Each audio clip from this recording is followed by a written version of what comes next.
kita dengarkan nasihat dari Dr. Fahrudin Faiz yang dikenal sebagai pengajar filsafat Islam. Kita ambil hikmah dari perkataan beliau. Assalamualaikum warahmatullahi wabarakatuh. Bismillah, mari kita belajar lagi, kita mulai ngaji filsafat lagi. Ini untuk menjawabnya ya, kenapa sih Pak kok saya jatuh cinta? Kenapa sih kok saya suka dia? Kenapa sih kok saya bisa tertarik padanya? Ini secara neurosains, kita itu sepanjang evolusi kita, evolusi manusia. Manusia itu kan berkembang terus, berevolusi terus. Itu manusia itu sudah belajar karena mengikuti fitrahnya. Kita ini kan punya fitrah berketurunan, punya fitrah melanjutkan generasi, punya fitrah menikah dan lain sebagainya. Itu sejak awal kita sudah belajar untuk menghidupkan fitrah ini. Nah, maka otak kita terkondisikan untuk mengikuti fitrah itu, termasuk fitrah berketurunan. Nah, maka generasi manusia awal itu juga sudah punya ideal-ideal, pasangan yang menurut mereka cocok untuk melanjutkan generasi. Nah, mungkin ada yang menganggap ini cari saja yang subur, yang cirinya begini, cari saja yang aktif, yang cirinya begini, cari saja. Itu nenek moyang kita sudah punya standar-standar. Mereka belajar, oh jangan menikah dengan perempuan kayak gini deh, kalau kayak gini itu. Nanti perempuan jangan mau kalau dinikahi laki-laki kayak gitu deh. Ini sepanjang sejarah manusia itu belajar tentang ini. Sejak era purba manusia sudah belajar. Nah, pelajaran ini direkod dalam otak manusia. Yang itu kemudian lama-lama terkumpul, sandinya tersimpan di otak kita dalam sinyal-sinyal saraf-saraf otak kita. Jadi itu warisan nenek moyang kita. Di dalamnya ini ada sirkuit macam-macam, termasuk tadi standar-standar pasangan ideal, yang itu nanti didukung oleh hormon neurotransmitter yang ada di kepala kita. Jadi sandinya sudah ada. Misalnya tipe ideal istri versi Indonesia mungkin beda dengan tipe ideal versi Afrika atau versi Amerika. Versi Melayu mungkin beda dengan tipe ideal versi manalah, India atau mana.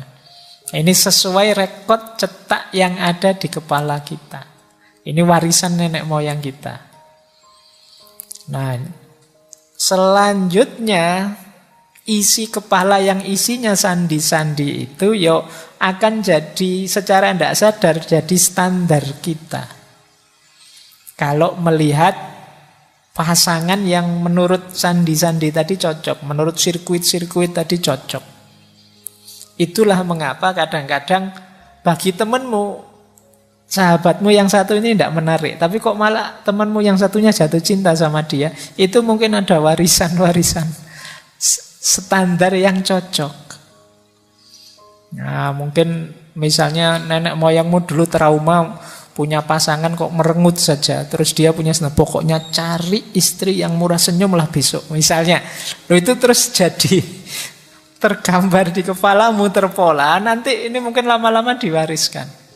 Makanya saya pernah baca buku terjemahan itu yang isinya jangan jadi orang yang murung karena kemurunganmu akan diwariskan ke generasi selanjutnya. Jadi orang yang ceria, jadi orang yang bahagia. Makanya jangan pakai rumus saya susah ndak apa-apa Pak, yang penting anak saya besok seneng. Itu ndak laku kalau pakai teori ini. Kalau kepingin anakmu, generasimu yang akan datang seneng, kamu harus jadi orang yang gembira juga. Nah, ini asal-usulnya. Kenapa kok kamu bisa jatuh cinta sama dia? Kemungkinan standarnya dia cocok dengan standar yang ada di kepalamu.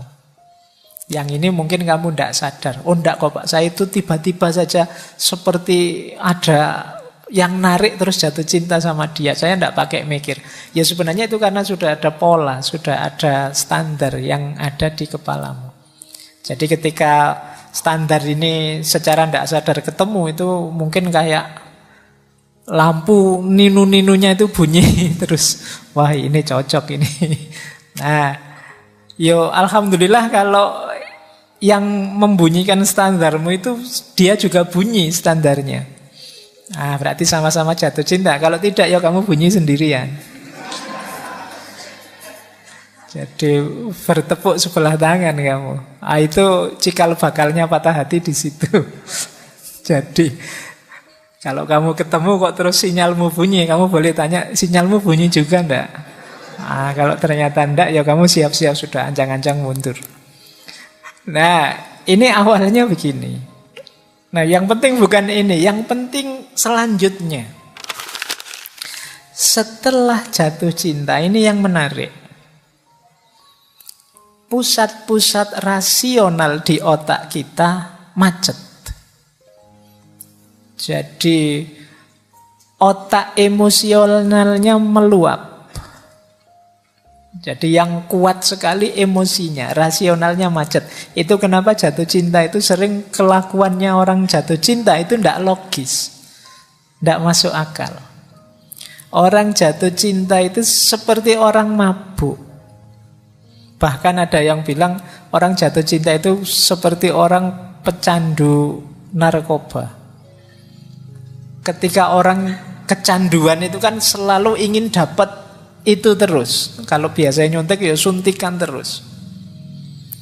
Jadi kalau kalian saking rindunya gelisah pengen ketemu sampai rasanya bolak-balik, itu persis seperti orang sakau.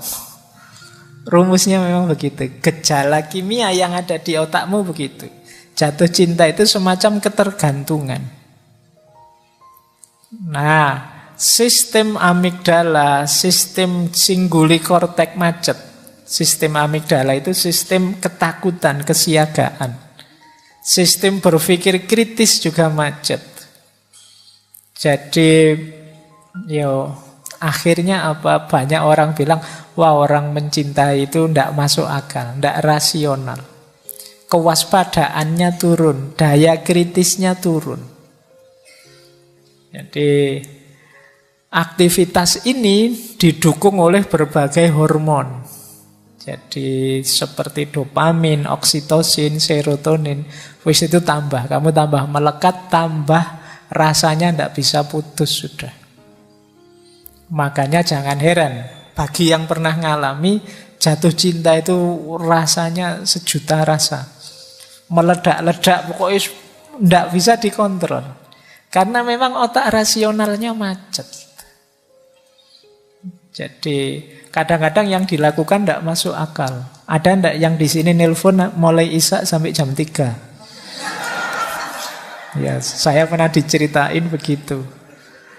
Ada yang cuma bilang sudah ya, saya mau tidur gitu. Terus yang sana bilang ya silahkan tidur dulu. Ya kamu dulu lah. Ya kamu dulu. Itu bolak-balik kamu dulu bisa sampai jam 1 malam itu. Miss you too, bolak-balik miss you too. Yo, itu ngapain anak-anak itu? Nah, sinyal-sinyal rasionalnya macet itu. Jadi agak berat memang. Jadi ini perspektif neurosains ya. Jadi ternyata jatuh cinta seperti itu. Makanya mabuk cinta itu rumusnya tadi. Gempuran hormon oksitosin, dopamin dan serotonin. Oksitosin itu orang menyebutnya hormon cinta.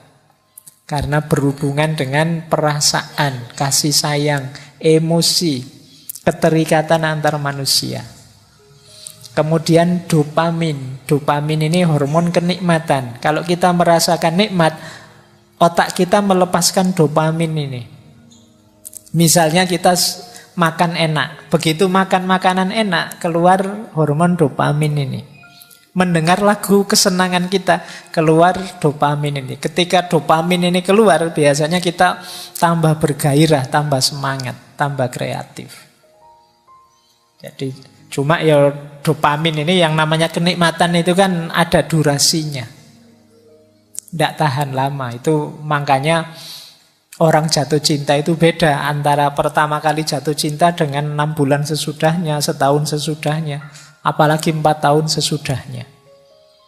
Ya gairahnya berbeda, intensitasnya beda. Jadi kenapa ya sudah mulai berkurang asupan dopaminnya, nikmatnya beda. Kayak kita makan itu loh. Waktu lapar-laparnya makan itu kan nikmat luar biasa, senengnya luar biasa. Tapi ketika kita tambahi piring kedua, mungkin nikmatnya tinggal setengah. Kita tambahi piring ketiga, mungkin nikmatnya tinggal 1/4. Piring keempat sudah tidak muat lagi, tidak enak, sudah kita paksa muntah mesti. Meskipun makanan kesenangan kita. Nah, mungkin kesenangan kita pasangan mungkin juga begitu. Jadi kalau hanya berhenti di kesenangan, durasinya pendek. Kalau hanya ingin mencari senang, itu tidak panjang. Itu mengapa ya kalau baru jatuh cinta, engkaulah segalanya. Engkau satu-satunya yang paling cakep pokoknya. Tapi nanti dapat 2-3 tahun itu ternyata yang lain lebih banyak yang lebih cakep. Ah, itu berarti hormonnya sudah mulai habis, berkurang. Makanya jangan pacaran lama-lama, segera menikah. Kalau pacarmu tanya, kok buru-buru menikah? Keburu hormonnya habis. Kalau hormonnya habis, tidak menarik lagi nanti. Biar nanti tidak berhenti di mahabbah yang sifatnya eros tadi. Hanya kesenangan, tapi naik level. Ya jalannya menikah. Nah, selain dopamin nanti ada serotonin. Serotonin ini hormon kebahagiaan.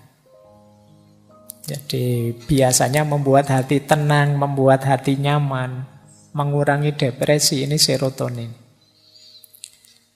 Nah, 3 hal ini kan menyenangkan. Hormon cinta, hormon kenikmatan, hormon kebahagiaan. Itulah mengapa orang yang mencintai itu kemudian jadi sangat terikat. Khawatir kehilangan kenikmatannya ini. Nah, sayangnya ketika kita patah hati, fasilitas dari hormon-hormon tadi berhenti. Itu yang membuat kita cemas, tertekan, terisolasi. Akhirnya otak berusaha mencari gantinya. Wis pokoknya apa saja boleh. Itu makanya ini yang saya bilang orang patah hati maupun orang jatuh cinta itu energinya luar biasa. Sama-sama otak rasionalnya macet. Sehingga kadang-kadang melakukan hal-hal yang tidak terbayangkan. Baik ketika jatuh cinta maupun ketika patah hati. Itulah gunanya kita harus hati-hati dengan energi yang kita miliki saat jatuh cinta maupun patah hati. Karena ketika kita patah hati pun ya daya kekecewaan, daya kekesalan, daya rasa sedih sakit karena kehilangan kenikmatan, kesenangan, kebahagiaan tadi itu bisa tersublimasi jadi apa saja. Orang bisa melakukan apa saja bahkan yang tidak terbayangkan. Ada banyak cerita-cerita bagaimana orang patah hati atau orang jatuh cinta itu melakukan hal-hal yang sama sekali tidak terbayangkan oleh kita. Mungkin kalau kita geleng-geleng tidak akan mau seperti itu. Tapi bagi yang ngalami jatuh cinta itu tidak masalah melakukan itu. Jadi orang luar yang melihatnya, alah kok gitu amat sih wong jatuh cinta aja kok. Itu wong patah hati itu aja susahnya apa sih mbok nyari lagi. Ya kamu yang tidak ngalami ngomong enak saja begitu. Yang ngalami itu jungkir balik dia. Diputus emangnya kenapa mbok yo nyari lagi. Yang lain ya banyak, mau yang lebih jelek apalagi. Misalnya, tapi tidak sesederhana itu loh bagi kalian yang pernah ngalami. Semoga tidak ada. Ya saya tahu lah, ini kan anak alim semua. Nah, ya, jangan-jangan kasusnya seperti tadi, belum pernah jatuh cinta Pak, ya tidak mungkin patah hati. Tidak masalah bahwa orang yang patah hati itu bagi dia tidak masalah dia melakukan apapun asal bisa ada ganti dari kenikmatan, kebahagiaan, rasa cinta tadi yang sekarang hilang. Karena sebelumnya sudah terlalu melekat ke sana. Nah, ini kalau dijelaskan secara neurosains ya, secara hormonal. Maka sebenarnya tema bulan ini itu saya dedikasikan untuk yang patah hati, ayo kita temani mereka. Karena mereka ini sering hanya diketawain saja sama lingkungan sekelilingnya. Kita selalu mengagung-agungkan cinta, kita ngomong kemana-mana tentang betapa luar biasanya cinta. Tapi kita lupa ada sisi gelapnya cinta yang namanya patah hati. Yang oleh masyarakat dipandang remeh, dipandang sepele. Padahal bagi yang ngalami itu beratnya luar biasa. Jadi kita mungkin susah menasehati mereka. Saya bilang tadi banyak saluran-saluran rasional yang mampet, tapi paling tidak kita bisa menemani mereka. Nah, itu sebenarnya tujuannya, biar mereka juga merasa ternyata yang aku rasakan ini sesuatu yang penting. Mereka ini mungkin agak paradok, masyarakatnya bilang alah begitu aja, alah wong ndak penting saja, tapi kok sakitnya seperti ini ya. Kok beratnya seperti ini ya. Baik. Oke ya, ini penjelasan perspektif neurosainsnya. Nah, yang ingin lebih dalam boleh nanti. Hari ini banyak buku-buku yang menjelaskan ini. Bagaimana kondisi otak, situasi otak saat orang mengalami jatuh cinta maupun patah hati. Patah hati itu, sederhananya biasanya didefinisikan kondisi emosi yang mengalami kekecewaan dan kesedihan mendalam karena harapan tidak sesuai dengan kenyataan. Jadi, kenapa ada patah hati? Ya karena yang diharapkan tidak terjadi. Yang diinginkan tidak terwujud. Nanti sebenarnya solusinya, kuncinya terletak pada harapan dan kenyataan ini. Bagaimana kita memanage harapan, bagaimana kita memahami kenyataan. Jadi bagi yang patah hati diingat-ingat dua keyword ini. Karena sakit hatimu berhubungan dengan harapanmu dan berhubungan dengan kenyataan. Oke, harapan dan kenyataan itu seperti kamu membayangkan dirimu seperti apa, begitu berkaca, walah ternyata aku itu hanya seperti ini. Nah, itu harapan dan kenyataan. Begitu kamu membayangkan besok bahagia mesti, betapa indahnya kalau nanti jadi, ini sebentar lagi aku lulus, begitu lulus nanti aku dapat kerjaan, begitu dapat kerjaan nanti bisa langsung aku melamar, dan nah, itu kan gampang kalau cuma dibayangkan. Begitu dijalani kok tidak sederhana ya. Mau lulusnya saja pontang-panting luar biasa. Apalagi nanti cari kerjanya. Apalagi itu terus kamu jadi kecewa, hatimu patah. Apalagi kamu nyari kerja tidak dapat-dapat, mau ngelamar kok susah, akhirnya dia dilamar orang lain. Oh, itu kamu menyanyi lagu India kalau sudah begitu. Nah, sekarang kita lihat beberapa perspektif psikologi ya. Ini menarik. Ada tuntunan dari Brian McGill. Kata dia sebenarnya, ayo kita lihat dari sudut pandang yang berbeda. Kata dia, sebenarnya hatimu bukan patah. Hati tak akan bisa patah. Yang kamu rasakan adalah sakitnya tumbuh. Hatimu tumbuh dalam kebijaksanaan, kelembutan, dan kekuatan. Sehingga suatu hari nanti kamu bisa mencintai lebih hebat. Jadi, mari kita pahami secara berbeda. Ini persis pelajaran filsafat. Jadikan apapun jadi pelajaran termasuk patah hati. Pelajaran itu berarti kita pahami dalam rangka kita tumbuh jadi lebih baik. Kita harus tambah baik dari pengalaman, termasuk pengalaman patah hati. Maka peristiwa hati yang patah itu jangan dipahami hati yang patah, tapi kita pahami sebagai pelajaran untuk kita tumbuh.